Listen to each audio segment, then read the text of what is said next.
Hello, everybody. Nice to meet you today about this roundtable about the treatment of mitral regurgitation. This is a great opportunity for us to discuss about the art team discussion that we always have when we have to decide about the treatment of a mitral regurgitation. And I have the great opportunity to discuss today with Dr. Pratt and Dr. Denty. And I really want to know about the new innovation that we have with MitraClip. What do you think, Dr. Pratt? What are these innovations? So there have been a tremendous evolution in the domain of transcatheter mitral repair during the last year. You have all seen that with new device and new generation of the MitraClip. So the third generation of the clip was the XTR and the NTR clip, and both clips have been investigated in the EXPAND trial. And the main finding of this trial in more than 1,000 patients has been a tremendous reduction of mitral regurgitation with really good results. In the majority of patients, up to 90% of the patients had 0 or 1 grade mitral regurgitation at 1 year with functional improvement as well. And now there is a 4th generation of the device that is already available was in the US first and now in Europe, with 2 additional size of the device, which are wide size of the XT and NT device, the XTV and NTV. And in addition, we have now independent grasping with the ability to grasp either one after the other and to optimize grasping of the leaflet, and also the possibility to measure the left atrial pressure during the whole procedure directly from the MitraClip catheter. Thank you. So we see on the slide that we have these new MitraClips, but also Dr. Denty, what about the Tendyne prosthesis? Dear Dr. Donald, hi Fabian. So yes, it's been 1 year now where TMVI with Tendyne has CE mark trial and now is commercially available. The study showed with the first 100 patients the complete abolishing of MR with a really high safety profile. Thank you. And then how do you manage that in our team? What do you think, Dr. Pratt? So what has been new for me is with the starting of the Tendyne program is actually the new involvement of the surgeon into the procedure itself as an actor, not only for other transcatheter therapy. Not all surgeons, of course, and Paolo is doing a lot of this procedure by himself as well. But in many centers, the surgeon are not part of the procedure itself. So now this involvement of the surgeon into the procedure has a new dimension in the discussion we have with the heart team, and has definitely created more synergies and a closer work between surgery and interventional cardiologists for the treatment of patients with mitral valve disease. Oh yes, Fabian, but maybe we forget someone. What do you think about the clinical cardiologists that give us imaging? Yes, thank you. I think that we saw these nice devices and we have to select the device that is suitable for one patient. And I think that the imager, that I am an imager, we are also clinical cardiologists. So we met the patient most of the time before the art meeting, and we do the images. So we have the clinical knowledges and the imaging knowledge.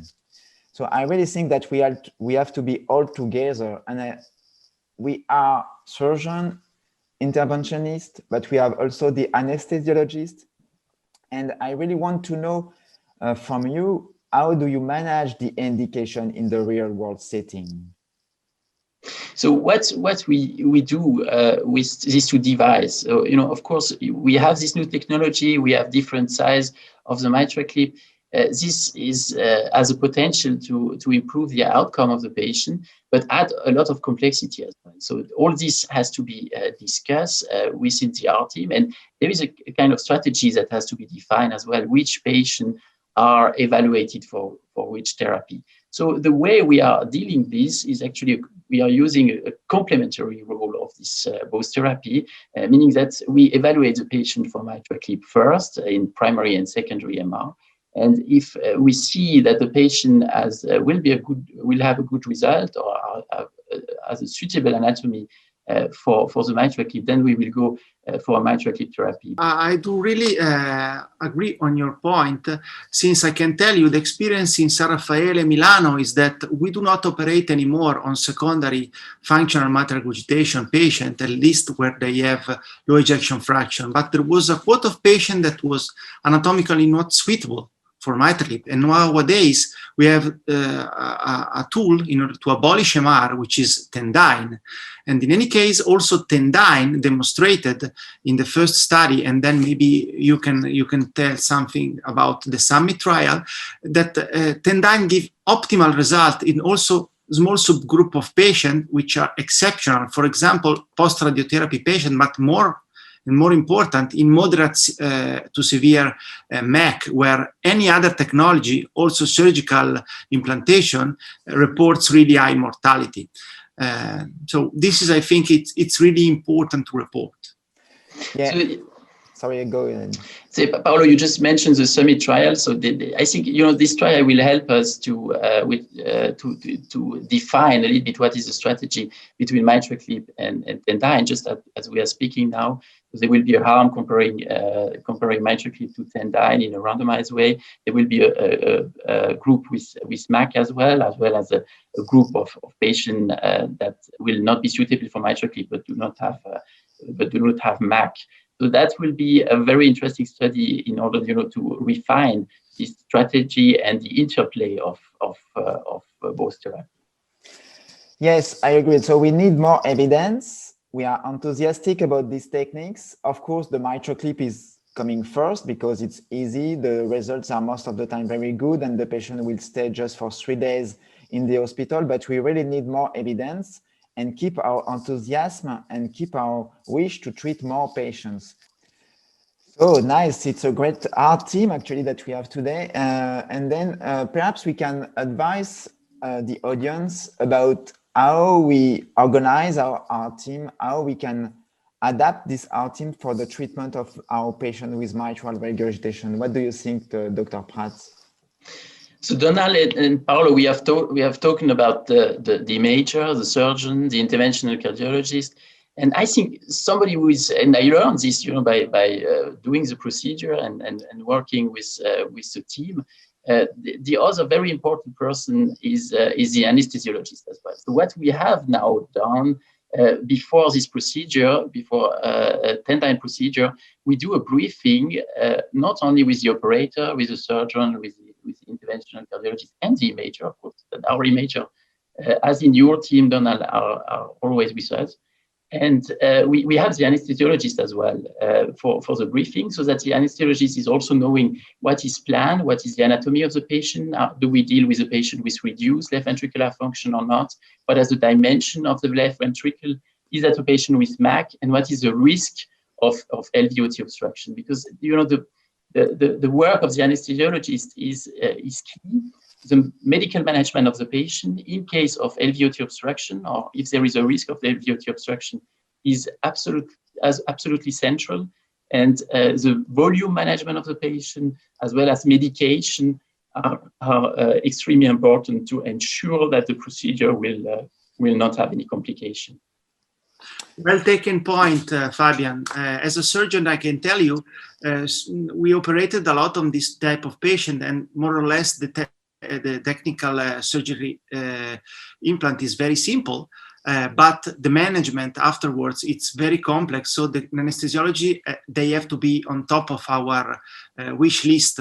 So we always work as a surgeon with anesthesiologists. Maybe in the interconventional cardiology rooms, it was in the past less used to work with them. But let always remember that in any case, the team has to be a team that is really able to work together since ages on mitral transcatheter technology. So as soon as you want to start with the MVI, anesthesiology has to be on board, but also people, so surgeon and interventional cardiologists that want to face to TMVI have to also experience in mitral clip therapies in order to make this jump on TMVI. At least I think this is also important. Thank you. So we all agree with the slide that we have, and I think the main words might be that we have a mutual respect and a mutual knowledge about all these techniques, about each other. And then for the final decision in meetings, in operating room, we have to be all together and to decide all together about which strategy we decide for one patient. And I think this is the key. And of course, it is a team work, and we really have to be all together all the time for this decision. And I think that the briefing that was described by Dr. Prats is very useful. What do you think? Do you want to add something? Yeah, Donald, maybe I have a question for you. You as an imager, how do you see your role, in the Tendai procedure? Because I think in the MitraClip procedure, the imager is absolutely central in looking at the leaflet, defining the anatomy, and looking at the result. But in a Tendai procedure, it's a little bit more a straightforward procedure. How do you see your role there? So, of course, we have a key role for the selection of the patient, the clinical selection and the imaging selection of the patient. And during the procedure, during the implantation of the valve, there is one period where we are, I think, really useful. It's when we implant the prosthesis and then we check that there is no regurg, and we check for the neo LVOT. And for this neo LVOT, nowadays we use a fusion imaging with CT and echo to check that we have all what we need and that we really have no obstruction of this neo LVOT. So we are useful to make sure that there is no more regurgitation and that the tension on the prosthesis is good enough. And then we check with the fusion between CT and echo that there is no LVOT obstruction. Dr. Denti, do you want to add something?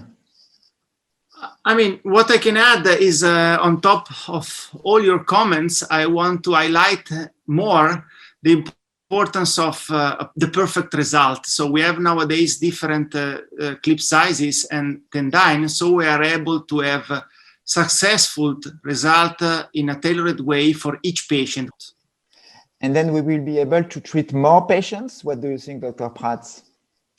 I think yes, because there is this, as we mentioned already, there is this complementary role of both therapies. Some of the patients we were not able to treat before will be now able to receive a treatment in terms of replacement. I'm sure about this. Yeah, me too, actually. And I think that we have to treat enough patients to improve our competencies, of course. And improving our competencies will improve the results and then the referral, and then we will have to treat more patients. What do you think, Dr. Dante? Yes, no doubt about that. The more experienced you are, the better result you have. There is a learning curve. We know that from surgical experience in places where you do more mitral valve repair, you are a better surgeon, and for sure also data from Everest trial and for the first trial, the more experience you have, the better result you have. And you now want to have the excellent tailored result for our patient. Yes, so thank you very much. So thanks to Abbott for organizing this roundtable about the treatment of mitral regurgitation. We have new devices, we have new clips, we have the Tendyne prosthesis. We will have soon new evidence also. And we are very enthusiastic about the treatment of mitral regurgitation patients nowadays. And I really want to thank Abbott, of course, but also Dr. Prats and Dr. Denti for their great value in this discussion. Thank you very much. Thank you, Donald. Thank you.